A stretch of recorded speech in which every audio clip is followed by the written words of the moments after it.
ինձ միշտ հետաքրքիր է ելել խեին շոնն ու կատուն միշտ կռևան, միշտ իրար հաչում։ Ու տես մի օր մամաս ինձ պատմալա, որ մի հատ շոն այնում, ծմերն այնում, մրսելիս այնում, ինչ որտեղա գտնում է բյուրդ։ Այս բյուրդը երանում քինամա կատուին կողքը, ասում է այդ կատուն էլ դերձակ, կամ դերձակը գյումք վերնայ, ինչ որ բաներ է կարում մարդկանց հետի, շյուր բան է կարում։ Քամ այդ կատուին կողքը, ասում է ես այս բյուրդը քեզում տամ, ինձ հետի փափախ սարքը է, հանցու ես ծմերնը մրսեն վեճ։ Կատուն երանում ասում է вообще պրոբլեմ չկա, սա սաղ սարքում քզետի, շոնն ասում է գիտում ար փողա պետք, հենց սարքես բրտես փողը տլանում, կատուն ասում է հա մոտ չի ինչ ես խոսում, вообще պրոբլեմ չկա, ես սրկլանում քզետի ինչ պետք է։ Ու շոնը քինամա իրան գործերին։ Միշեբեթ հետո կյամա կատուն ծենատամ սես չկա։ Շատ է ծենտամ հաչում ապան, զատ կատուն դուսյակեմ ասում է ինչ էլ ինչ սես կիլոխտ գցել։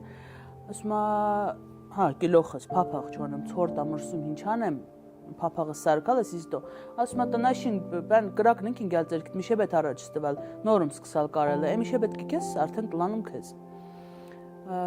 կատուն շոնը քինամա ու կյամա միշեբեթել հետո կյամա կատուին ծենատամ էլի կատուն կավեջ էլի ասում է չէ էլի պատրաստ չի շոնը ջղայնանում է էլի ակեմ միշեբեթ հետո էլ ակեմ հա ասում ես հա տրնանը հա սկսում է հաչիլը բայց մինա կատուն իրան փափախ չտամ սա որոշում է քինա դատավորին կողքը ասե որ կատուն իրան փափախը տամ չի կյամա դատավորին կողքը